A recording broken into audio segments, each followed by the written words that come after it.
The age during which teens develop romantic interests in people varies tremendously from child to child. Some teens may show interest in having a boyfriend or girlfriend as early as age 10, while others are 12 or 13 before they show any interest. The key importance for parents to think of is that the teen years are a time of transition. Not only are they maturing physically, emotionally, and socially, but they are also beginning to develop their self-worth. So, as your teen begins to explore what meaning for them, it's only natural that an interest in dating would start to emerge. That said, try not to be overwhelmed by your teen's budding interest in dating. In most cases, dating doesn't suggest exactly what you think that it is. Additionally, your teen's love interests aren't likely to last too long as they discover what they like and don't like. Still, you'll be wondering the way to navigate this new terrain.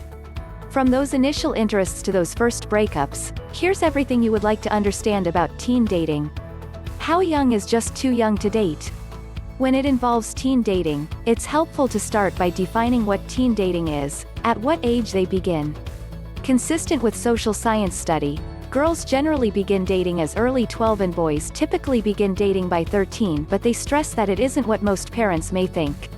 Instead of pairing off individually like adults do, most teens engage in group dating, which suggests they are going out as a group to the films, the mall, the park, the beach, or other similar places. It is also important not to confuse group dating with double dating or triple dating. With group dating, there could also be one or two romantic couples, but the majority of the group is unattached. Group dates allow kids to interact with friends of both sexes during a safe way without the awkwardness or pressure of hooking up that comes with one-on-one dating. So, at what age can teens engage in one-on-one dating? As a general rule, the advice is that teens stick with group dating, which one-on-one dating be reserved for teens at a minimum age of 16 years old. Of course, as a parent, you'll need to consider your child's maturity level. Some teens could be mature and responsible enough to handle dating much earlier, while others might need a bit longer. How to set guidelines. If you've decided to allow your teen to date in groups, you would like to be clear with them about your expectations. Mention what constitutes appropriate behavior once they're out and where they are allowed to go and when they need to be home. Some parents even require that a parent be present in some capacity when kids leave in groups. You also should consider meeting with other parents of the group your teen is spending time with, especially if the group is getting to hang around at a friend's house instead of at a public place. Also, attempt to determine how your child's date treats them and make certain you're consistently talking about what constitutes a healthy friendship. Ask open-ended questions like what they like about the person or what they have in common. Keep in mind, too, that teen romantic relationships are often expressed entirely, or almost entirely, through texting and social media. Teens may text one another much more than they talk or meet face-to-face, and that they may use social media posts to proclaim their relationship status. Confirm your child knows what's safe and appropriate to speak via text and to post on social media, especially when it involves sharing personal information. Smartphone rules and etiquette also got to be a continuing topic of dialogue when it involves romantic relationships and other friendships. The key is you are regularly communicating together with your child about their relationships while offering guidance and direction along the way. Should you be concerned? The first time you hear your teen mention that they're dating someone are often a little unnerving, but developing a romantic interest in another person may be a normal part of growing up. During the teen years, your child goes through lots of changes. Apart from through puberty, they'll develop new interests, change their sort of dress, and even start hanging out with new friends. Unless you notice warning signs for unhealthy behaviors, you generally don't have anything to stress about. Your teen's identity is being shaped during this time frame, and that they may try various things until they discover who they are. For this reason, many teen dating relationships are superficial in the beginning as they discover who they are. Teens tend to select their boyfriend or girlfriend solely on the person's looks, clothes, or social status. And, if your 12-year-old or 13-year-old has no interest in dating, don't be concerned.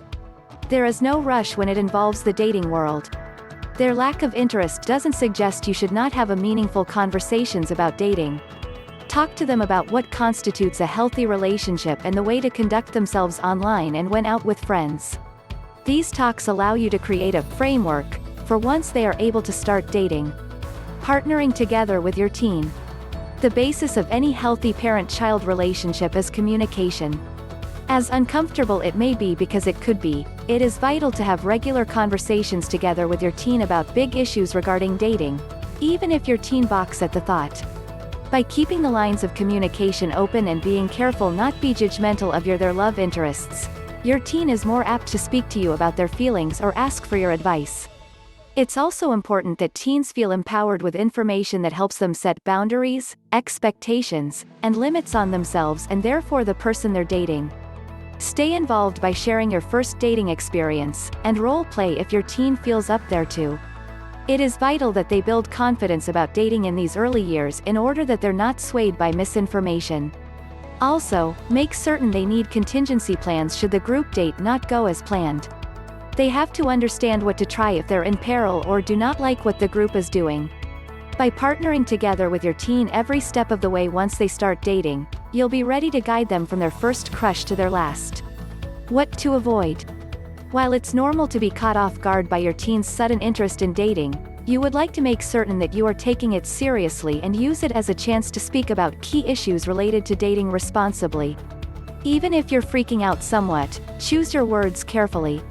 You would like to avoid saying something you would possibly later regret.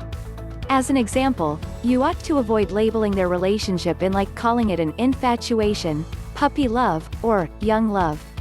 To a teen, this budding relationship is critical. So, you do not want to downplay it or inadvertently ridicule of it in any way. You also should avoid teasing your teen or making negative remarks about who they're dating. Other things to avoid include brushing off the dating relationship as unimportant, allowing your teen to spend time one-on-one unsupervised, assuming that the connection isn't serious, allowing an excessive amount of freedom and not establishing ground rules for safe dating, forgetting to speak about the large issues like sexting, consent, and even physical intimacy, failing to debate the risks of teenage dating violence and digital dating abuse, neglecting to explain what healthy relationships is like, pretending just like the relationship doesn't exist or that your teen isn't growing up. How to handle breakups. Although the majority of teen relationships won't last long, some teen romances do have longevity. One study found that 20% of 12 to 14-year-olds had a relationship that lasted a minimum of 11 months. Given how briskly teens' lives are changing, 11 months is certainly a big period of your time. That said, though, relationships among teens are likely to be more superficial than later relationships and should not have enough substance to last for much longer. Consequently, at some point you are going to understand how to help your teen navigate a breakup, especially because their first experience with a broken heart can take them all of a sudden. One minute they're on bliss believing they found their soulmate and therefore the next they find themselves fixing the pieces of their broken heart. If your child is handling a breakup, it is vital that you listen more, speak less, which you acknowledge they're feeling. Nothing's worse for a teen than experiencing heartache, only to have a parent belittle their feelings or to inform them that it wasn't such a big deal. To them, this experience feels monumental. Instead, take this chance to show them the way to manage these uncomfortable feelings in a healthy and responsible way, especially when it involves social media. Too frequently, teens will announce on social media during a breakup to share their feelings of anger, hurt, frustration, or sadness, all of which may find themselves being hurt even more if other kids use these raw feelings to cyberbully or ridicule them. Talk to them about healthy ways to deal with disappointment, rejection, and pain. Talking with people they're on the conflict with, and doing things they enjoy. And if your teen was the one doing the ending, it's equally as important that you simply be supportive. Find ways to assist your teen refocus their attention and not linger over the breakup. It's normal for teens grind to a halt during a rut brooding about what went wrong and what they might have done differently.